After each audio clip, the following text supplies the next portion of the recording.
โดยแต่ เพราะนั้นอย่าใช้อาวุธไปเลย ไม่ต้องใช้อาวุธ อะไรสู้ครับสำนักดาวนาย นายผู้การมายังมา นี่ผู้การ โอ้นี่เป็นโอ้นี่ครับ พี่น้องไอ้น้อง อะไรเจ้มีทีเจ้นะ สิ่งใดគ្នា หยุดก่อนใจเย็นๆมีอะไรเราคุยกัน กันโอ้ได้ยังไงมาไล่ในยังไง เนาะเอาทีนี้ผมไม่อยากให้เกิดเหตุการณ์นี้เราก็ ทำไมครับให้มันจบเลยนะพี่นะ ที่สองทำเจ้าตะบกกันเองอันดับแรกเอาแปลให้ผมหน่อย นายเฮียนตีมุยพอไปจมเฮียนตีมุย ลำดับแรกให้เราหยุดอยู่ตรงนี้ก่อนไม่มีการปะทะ รับตีมุยคือออยยืงชบบังนี่เยอะไปเลยต้องรอโอเคมันดีพี่ครับ เสร็จแล้วก็เดี๋ยวถ้าเป็นไปได้เนี่ยเราถอนกำลังออกก่อน ทางนี้ยืงทอยกำลังแจ้งปิดในสันโอเค ขอจังสองข้าง ทอยตรงสองฝ่ายนะ ทั้งสองฝ่าย ครับผมดี แต่เดี๋ยวพุ่มชาผมกำลังเดินทางมา นี่คือไม่บัญชีการเกิดปงเดอแจ้งโมบาทปงแจ้งดำเนินโม ท่านกำลังเดินทางมาคาดว่าน่าจะใกล้ถึงแล้ว จิตหนึ่งดอลให้จิตหนึ่งดอลให้ เสร็จแล้วก็พอท่านมาก็พุ่มชาก็จะคุยกันอีก เป็นเมมเชียกาหรือเกิดโมติดให้หนึ่งใหญ่เนียมาลองติดบาท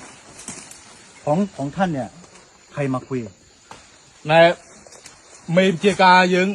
เป็นป่านี่ก็ โดนเอง แกเป็นคนคุยผู้การเนี่ยเป็นผู้การเนี่ยเป็นคนคุย เลยเจ้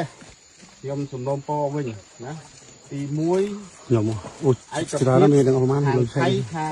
เรามองจุด ทางเนี่ยมุนหนึ่งยืงดอกสายเอ้คือกรมอ้อยเมียนจุกอาวุธไอ้ซอก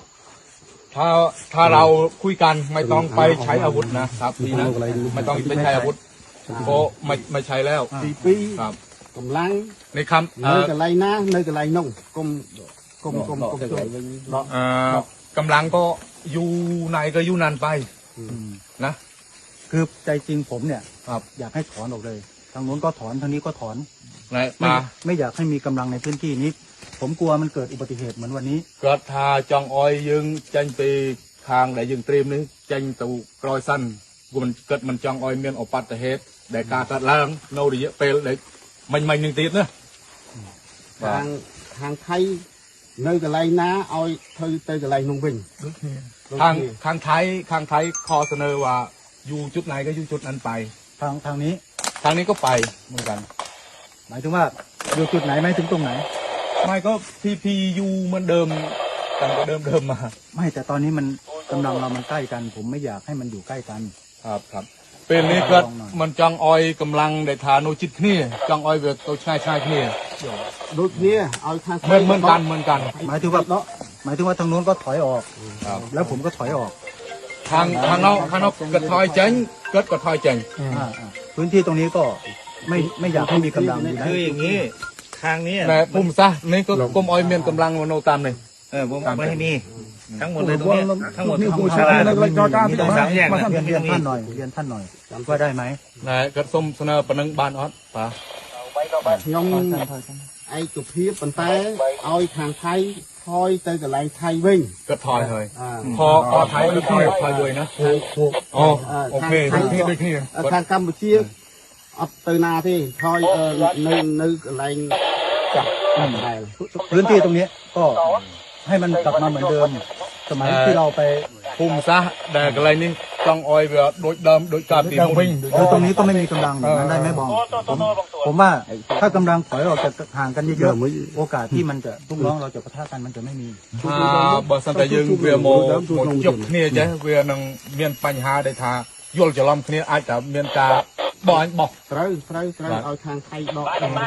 ทางไทยทางผู้การไทยคอนและทางผู้การทางนี้ก็สั่งขา ยินดีบองอยากให้เป็นอย่างนั้นขอบคุณล่วงหน้า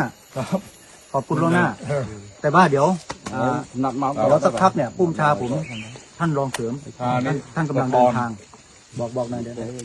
เดี๋ยวสักพักเนี่ยเดี๋ยวรองเสริมกำลังมา เดี๋ยวจำเดี๋ยวกี่โมง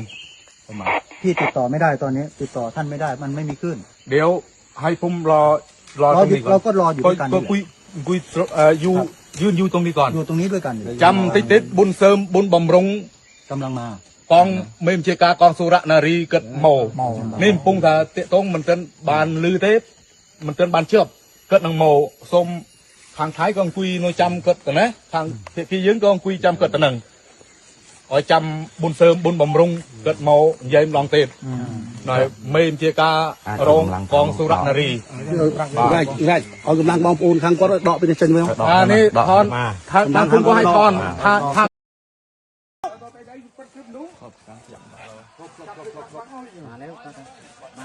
มาหรือยัง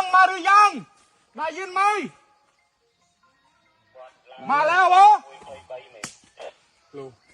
เดี๋ยวเอาผู้การผมไปประสานนะมีผู้การกันโลนไปประสานกับดันชัย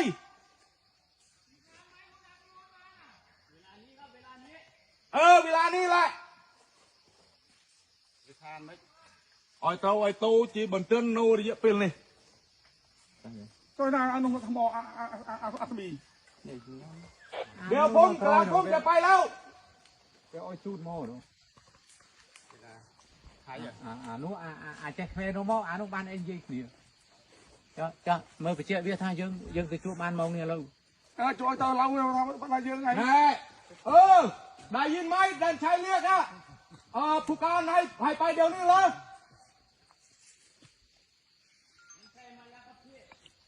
บอกด้วย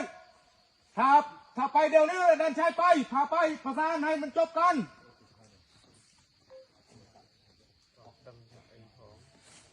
มีก็หมอแต่เองrồi anh đi việc mò thế anu ban anh chơi mới kia việc nào cho ai sao mai ăn mình bị mò mày แล้วเอาวิจัยมันได้มวยบ่ให้มันได้มวยปัญหาได้แบบเนี้ยออกคนนึงมานี่ได้ไหมมาคุยกันได้ไหมอย่าไปทำเป็นปัญหาไอ้เต้มาไม่มีปัญหาหรอกออกมาคุยได้ไหมจึงกันนี้เอามีปัญหาอะไรเต้นี่นายอยู่นี่แหละโอ้ไปเจอที่ตีเป็ดเหรอไปโน่นี่เดินเที่ยวก็นายไม่ต้องใช้อาวุธนะโอเคนะไม่ต้องไปใช้อาวุธใช้กันนะโอเครับทราบไหมมันโอเคได้ใช้ไปแล้วผู้การไปแล้วผู้การ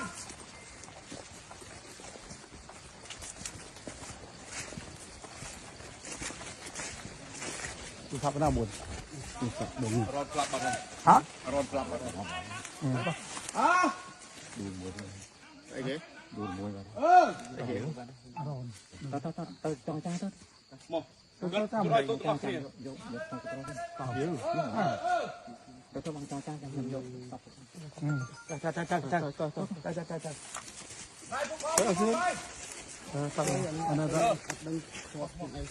จะมารู้ว่าเท่าการบ้านมันจะมือโรสัน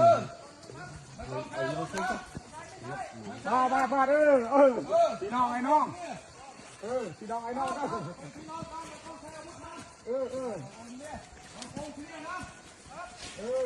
ไอ้น้อง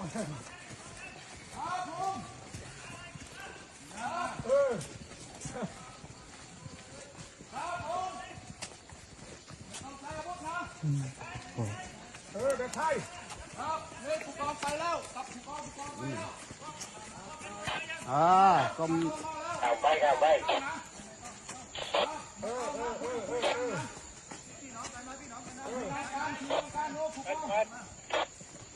รอเลยเองมาแล้วน้ำมาลงยังปลาตัวน้อง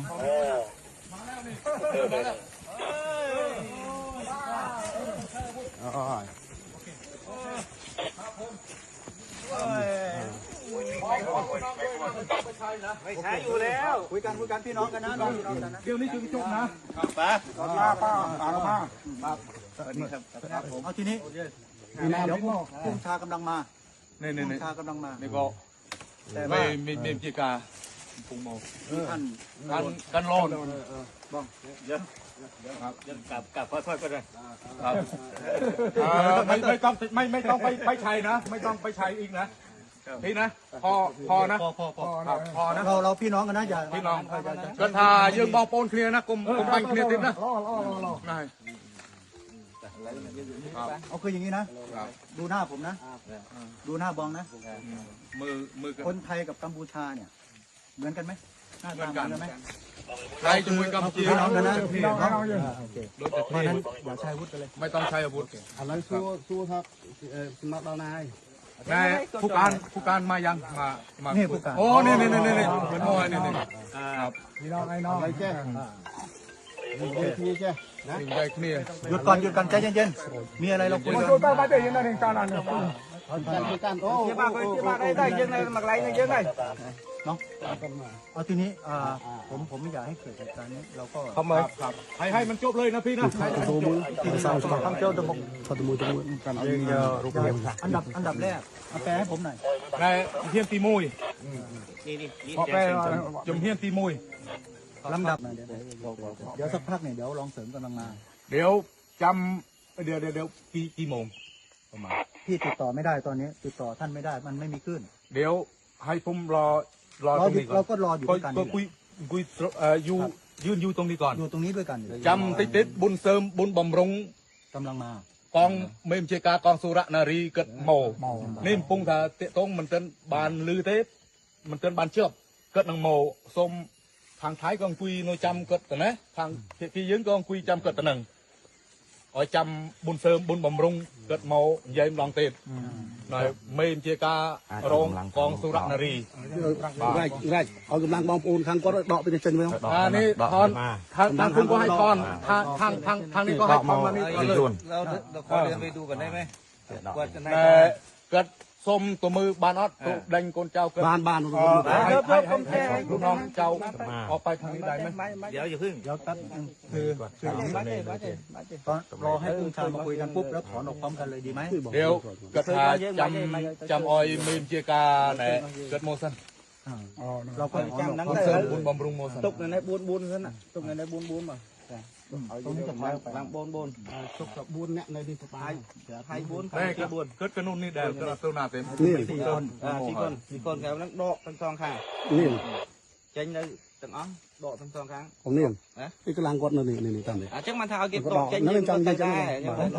ผมสั่งแล้วว่าห้ามมีเสียงปืน ครับ จากนี้ไปเนี่ยห้ามมีเสียงปืนผมสั่งไปแล้ว เกิดปรับถากรมเมียนกาบตัวบุตรติด ហ្នឹងវាមកធ្វើគាត់ហ្នឹងឥឡូវធ្វើម៉េចខាងថៃឲ្យសម្រួលកម្លាំងថយចេញពីកន្លែងហ្នឹងមកដើម្បីជៀសវាងការធ្វើអាវុធបើយើងនៅជួលវាទេនឹងអាចមានបញ្ហានេះទេ ทางไทยเราทอนกำลังออกเราทางนี่นะไม่ต้องมาใกล้ชิดกันนะ